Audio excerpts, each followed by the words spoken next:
Productivity culture has become a $45 billion industry, selling us tools and techniques to optimize every second of our lives. But what most people don't realize is that this obsession with productivity is actually making us less effective and more burned out than ever before.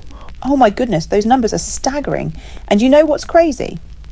I was just reading about how workplace burnout has increased by 33% since the pandemic started. And here's what's fascinating about that. This burnout isn't happening because we are not productive enough. It's happening because we've bought into a system that was literally designed to treat humans like machines. That's such a dark way to look at it. But when you really think about the history, it makes perfect sense. Let me break down something really interesting about this. The modern productivity movement actually started during the Industrial Revolution with Frederick Taylor's scientific management. He literally used stopwatches to time factory workers' movements to maximize efficiency. So we're basically still using an industrial age mindset in a completely different kind of economy. Exactly.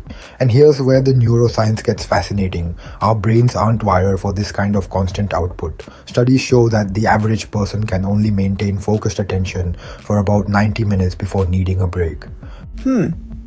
That explains why I hit a wall after long stretches of work, no matter how many productivity hacks I try. The science behind this is actually mind-blowing. When we try to push through those natural breaks, our prefrontal cortex, the part of our brain responsible for complex thinking, literally starts shutting down. Well, that certainly explains why my decision-making gets worse the longer I work without breaks. And here's something even more interesting. Research from Microsoft showed that back-to-back meetings without breaks decrease our ability to focus and engage by 30%. Yet we've normalized this kind of schedule as being productive. You know what really strikes me about this? The way it's affecting our mental health. I read that anxiety disorders have increased by 25% globally since we've become more productive. The psychological impact is huge. We are seeing record levels of burnout because we are fighting against our basic biology. Our brains literally need what scientists call default mode network time, periods of rest where we process information and make creative connections. That makes me think about how some of my best ideas come when I'm not actively trying to be productive. There's actually research backing that up. A 2019 study found that people who took regular breaks had 50% more creative solutions to problems than those who worked straight through. So what's the alternative? Because we still need to function in this productivity-obsessed world. This is where it gets really interesting. The most effective approach, according to recent studies, is something called strategic renewal. Instead of trying to work longer hours, you work in focused 90-minute blocks followed by real breaks. That sounds great in theory, but how do you actually implement that in a world that expects constant availability? Here's the data on this. Companies that have implemented these rhythmic work patterns have seen productivity increase by up to 40%, while reducing burnout by 30%. Microsoft Japan tried a 4-day work week and saw productivity jump by 40%. Those numbers are incredible. Why aren't more companies adopting these practices?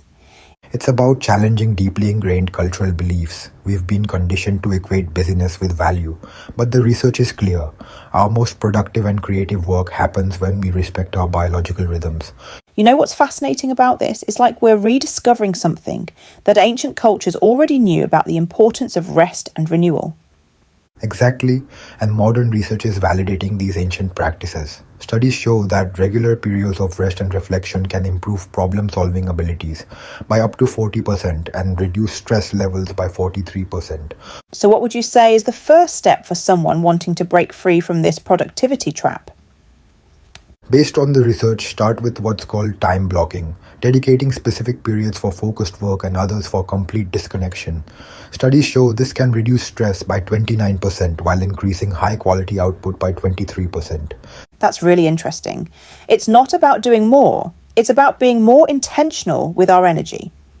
And here's the most powerful part. When people adopt this rhythmic approach to work, they report not just better productivity, but also improve life satisfaction scores by an average of 31%. This whole conversation has really made me rethink how I approach my daily schedule. And that's exactly what we need. A complete paradigm shift in how we think about productivity. Because the data is clear. Working longer hours doesn't equal better results. It's about working with our natural rhythms, not against them. This has been such an eye-opening discussion. I feel like everyone needs to hear this message. Well, here's something to leave everyone with. Studies show that reducing work hours while focusing on quality over quantity can actually increase annual revenue by up to 25%. Sometimes doing less truly is the key to achieving more.